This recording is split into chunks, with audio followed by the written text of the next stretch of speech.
Hey there, Simone here, as always, with some ideas and insights what to pay attention to when you're growing and scaling your business. So, first of all, happy holidays.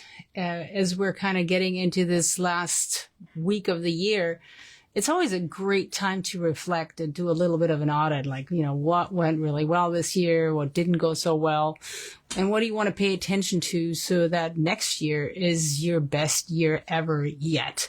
And, one thing I want to point out is it's never a good idea to compare yourself to somebody else, but it is a really good time to compare yourself to yourself a year ago, because it's so easy to not be satisfied with all the changes, all the growth, all the trials and tribulations that you've gone through. But when you compare that to the exact time 1 year back, it's really helpful and useful to really get a good review, and also make sure that you're really giving yourself the acknowledgement and the credit that where credit is due. So for everything to go extremely well next year, I want to put something to your attention about just the way that we all show up. And what does it mean to be the best leader on the planet, right? So part of that question is, what kind of leader do you really want to be? When you look at how you've been showing up, and then you look at your vision and at your goals, does the way that you've been showing up, does that really produce the outcome that you want it to produce? So I always love to pick a few words that are meaningful to me when I look at how I'm going to behave. And this year, those words are faith and kindness and grace, because those three for me really, really fit together. Because faith is the most important concept in life, because when you think about how many times you've had to deal with disappointment, how many times didn't go the way you had hoped, how many times you had to get back up and dust off your knees and try again, it's really easy to take your goals and make them smaller, minimize them, or just go for something that's safe, because now you're projecting your future from the information of your past, and that's never helpful. So we really want to we want to have the faith that despite everything that happened, the good and the bad, what are we really trying to create going forward? And then we look at kindness. Well, what does it really mean to be a kind leader? And I think a lot of people kind of get that part a little bit wrong because they think kindness means just kind of rolling over and taking whatever comes. And that's really not what we mean at all. Kindness means to be a good leader, you tell the truth. You really give people an accurate and realistic assessment of how they've been showing up from your perspective, if they're in your circle of influence, and that's the kind of relationship you have. But if you want a highly performing team, that's the relationship you need to have that team. And what's really the goal going forward is to build that self-managing team where you have this group of people who are really together, getting together, coming together, building and leading cohesively, because they all have a common goal and a common shared outcome. So what it takes to do that is that the construct of generous leadership. And that starts with my favorite 3 C's. We need clarity, we need certainty, and we need compassion. Now, this means as a leader, you have to start showing up with a tremendous amount of care for those around you. And that care has to show up authentically and generously, because people will know if you just kind of act like you care that it's not real. So it's really about caring authentically. And part of that is being of service to those of you who are being of service to you. So a big part of that is having courageous conversations. And what that enables you to do is, so many of our clients complain about or struggling with, they don't trust their teams. That means everything is always on them, because despite the fact that they're paying a whole bunch of people, they're really not getting the results and the outcomes that they're looking for. So that goes into micromanaging, that goes into not trusting, that goes into doing everything yourself. All the mistakes are yours to fix. All the fires are yours to fight. And that is not courageous. That is not being of service. That is rolling over and not being a good leader. What it does mean to have those courageous relationships is where we empower people to be at their absolute best and show up at the highest level possible. This is not about hand-holding. This is about challenging them to do much better.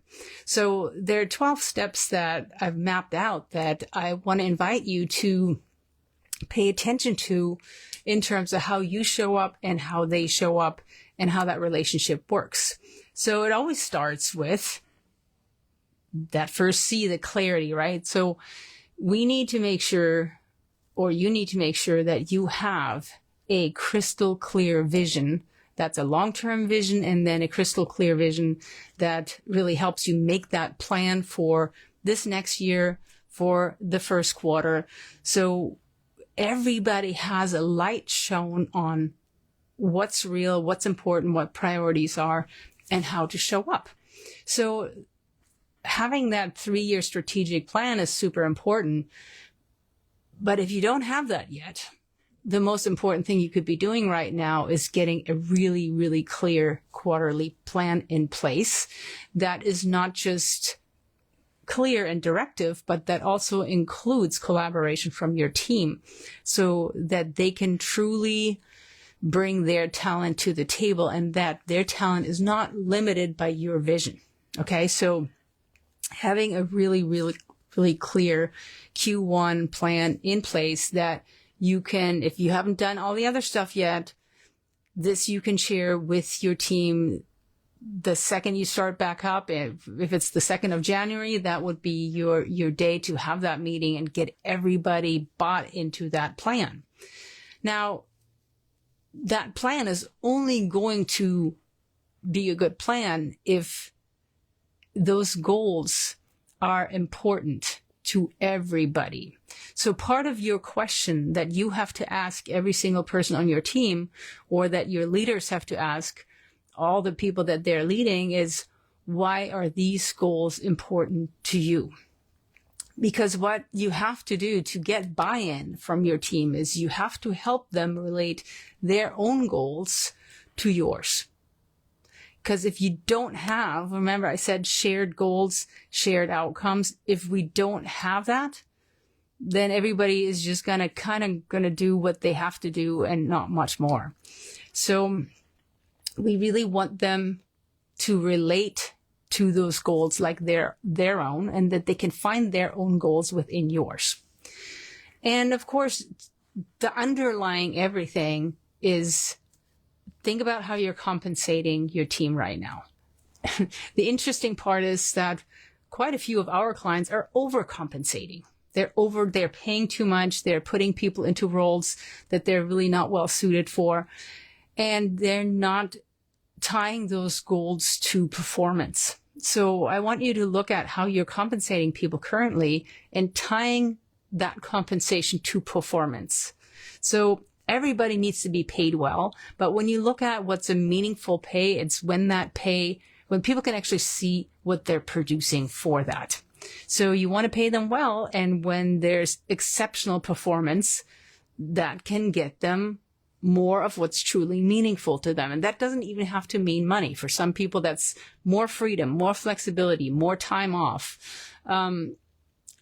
more learning, more growth, right? So you want to really get to know your team and know, hey, what is meaningful compensation here? And how do I structure that in a way where it's a win-win situation? And you'd be surprised that most people really want to feel like that they have earned their money.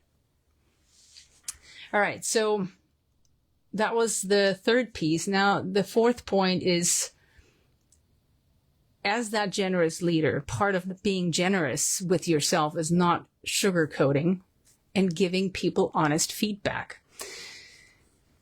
When you're thinking about how do you grow your people, you can't grow people if they are not going to be able to listen to you and get the feedback that they need so that they can actually improve.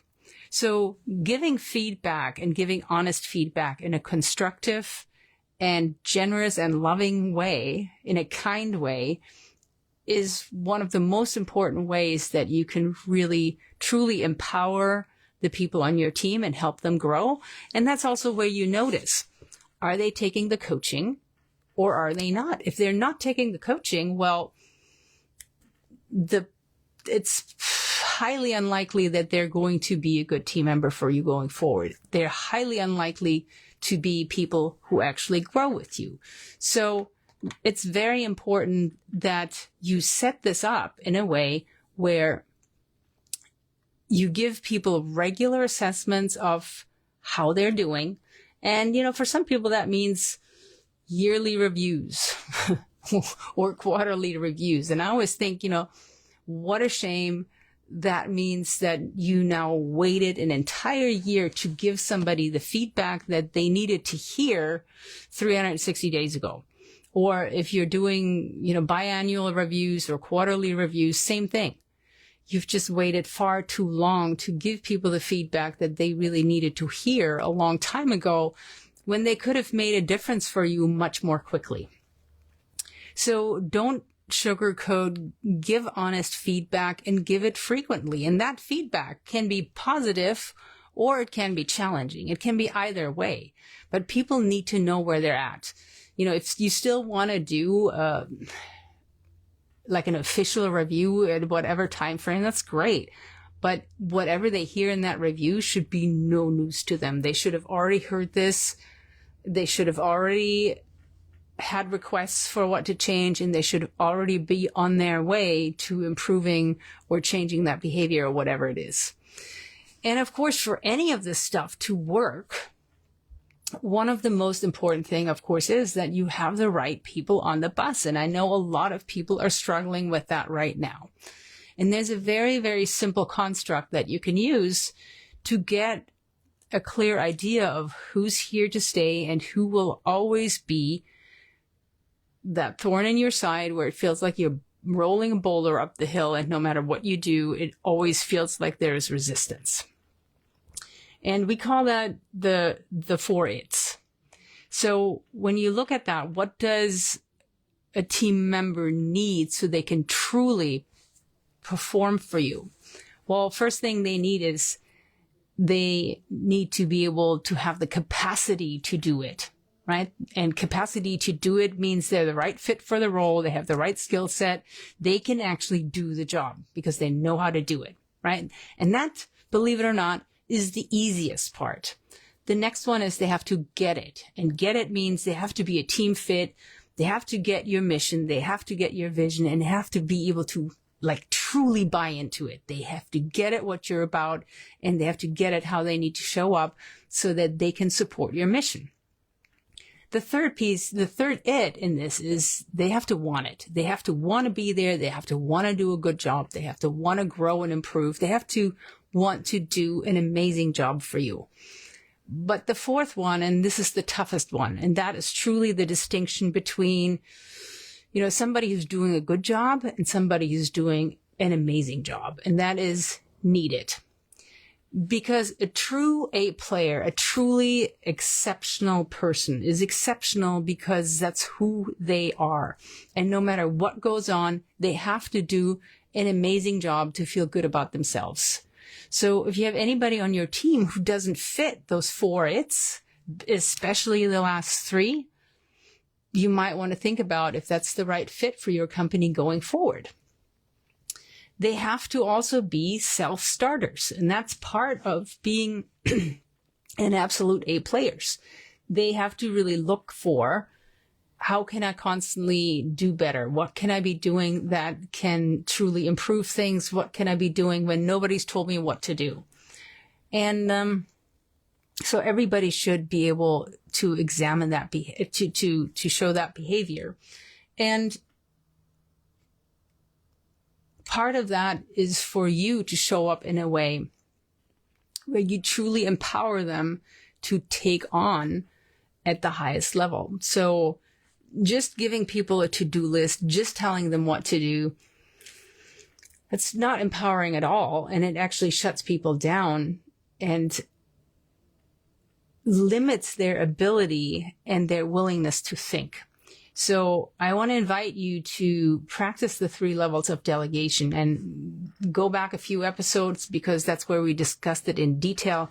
But what it basically means is you go from that basic delegation of telling people what to do, which nobody loves much, to actually being able to empower people to own entire business areas functionally, and then entire business areas altogether, so that they own entire projects and processes. So you don't have to constantly lay it out for them. You don't have to follow up, because people know exactly what they're responsible for, and that's what they're delivering. So we really need everybody to operate at the second and third level of delegation, where they own their projects, they own their processes, they own what they deliver, because that also means they learn how to be strategic. And that also means you have to let them fail, because as they are learning how to be strategic and how to take on more responsibility, they will fail. So you have to stop hand-holding and empower them to ask the questions. And this is a really important one, because this is really where you get to learn how much you can trust your team, because people will make mistakes, and hopefully we can always kind of mitigate the scope of those mistakes. But what will give you the highest trust in your team is when you know you can trust them to come to you with questions and concerns when they cannot solve them on their own. You know, my assistant always says there's ask me after you ask 3. That's like, ask 3 other people who are your peers, your superiors, whatever, who can help you solve a situation. But if you can't solve it with support, with the support that you can pull in, then you have to go and ask your leader. So this is really where, when you can trust your people to ask you when they truly need help, when they truly can't solve it on their own, that means you can let go, because you know that if they really need you, they will come to you. That also, of course, means that you are actually available. And that's a big distinction here, because being available does not mean that they call you for every little thing, that you're available to be the hero in every situation. It does not mean that you are here to take everything on. It means you have a truly self-managing team who will do whatever it takes to solve the situation. But when they cannot, they will come to you, and you are available to give them the help that they need. So one of our clients did this experiment where he decided to give everybody his cell phone number and to tell them that when they truly needed him, to call him. There was no texting, no emailing, but here's my number. When you are truly stuck, call me. And he implemented that before he started taking off. Like, I think he was taking off Thursdays and Fridays every week, and he wasn't even coming into his office. And to this day, nobody has actually called him, because that gave enough of a barrier for people to truly think about, do I really need to call the CEO here? Or can I figure this out on my own? Can I find the resources to solve this without having to call the top dog here? So of course, with all these things in place, what's truly important is that there's really good communication. So that means we talked about having a long-range plan, how it's important to give people strategy, but having the more medium and short-term plans that people are executing from, right? So because the long-range plan is not about doing, it's about where are we going? What are we doing, right? This is more the what versus the how part. But your short-term, your medium and short-term is about the specifics. And so we have to have really good communication structures in place. And those are your meetings and your one-on-ones. So everybody gets focused and stays focused throughout the week, and that you as the leader can redefine priorities.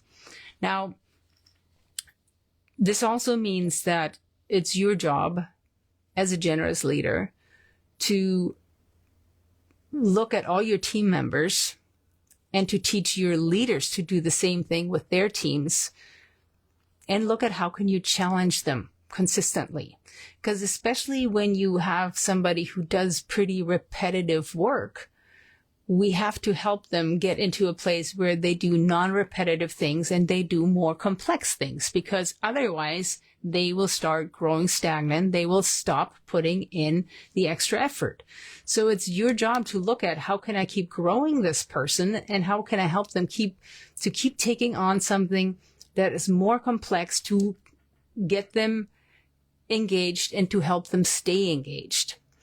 And part of that also means that when you use those second and third levels of delegation, it also means that they're going to take on things they don't know how to do. And they have to be able to experiment without fear. That goes back to this, let them fail and celebrate failure, because that means they have actually tried something and it may not have gone right on the first try. But if you don't have a culture where celebrating failure, because failure came from actually trying something that could have succeeded and made a difference, you are robbing yourself and you're robbing your company from having creative and thoughtful people. And of course, the last consideration, number 12 here, is that when something goes wrong, it's always your fault. So it's always, you have to blame yourself first. And you have to look at, what did I do or what didn't I do that preceded this problem? So it all starts with those 3 C's: clarity, certainty, and having compassion. And this is not just about the money. This is about growth. This is about consistency. And where you want to get with everybody on your team is, if you've ever watched that show Suits, there's Harvey Specter and his assistant Donna. And I love this quote by him because it's such a simple way of putting it. And somebody asked him, how did you get this awesome assistant who can basically does whatever she's told, and she gets all this stuff done. And Harvey just looks at him and says, you know what? I don't tell Donna what to do. She just does. And that's really where we all want to be, where it's not about telling people what to do. It's about painting the picture, letting them in on your brain, helping them understand what the strategy is so that they can just do without needing you every single step. And a lot of that will help you build the respect and help them build the respect for you. So there's mutual respect in your team. And that means people show up at a very, very different level. So, to get to this level of having a self-managing company, first question always to ask is, what's the goal? And what are the sub goals? And what do I need to share? Second thing is, for this new year, how do you need to show up differently so that you can get to this expanded vision, so that you can really drive this next level? And then, of course, the question after that is, how do they need to show up differently so they can assist you and support you in making this happen? And a huge part of that is for you to define and to discover what comfort zone you're stuck in that you need to leave so you can get to that next level. So it's easy to stay in the same way of operating and just putting on more and more and more of, which means it's going to get stressful and more stressful and more stressful. But that's kind of the devil, you know how to do that. But at some point in your growth comes a time when you have to restructure, when you might have to remodel your business model, when you have to reorganize, and when you have to jigger everything to make sure that everybody is in the right place and you're bringing them the information and the strategies that they need to do better than you ever would have done by yourself. And that is truly breaking out of your comfort zone, because that means you have to trust yourself to now be that leader of this amazing team who's making this vision happen versus the person who's making the vision happen on their own. So those are some really courageous moves. It always starts with having a crystal clear vision in place that defines the long-term strategy, and then having various medium and short range plans in place that define action and accountability. So for this next year, you want to look at who and what do I need to hire for growth? And then it's about letting go and getting out of the way and having the courage to always ask yourself, hey, what's next? Where am I stuck? Where am I not showing up at the highest level that the company needs me at today? So I hope this helps. Really, I invite you to think this through, do some soul searching, and look at where you are not being generous with others or yourself right now, because you're letting your past determine your future. So happy holidays. Go to bulletproofbusinessgrowth.com/jump. bulletproofbusinessgrowth.com/jump. If you have a little time during the holidays, you want to learn a couple of things, and check out our new training there. I will see you next time, and happy holidays again.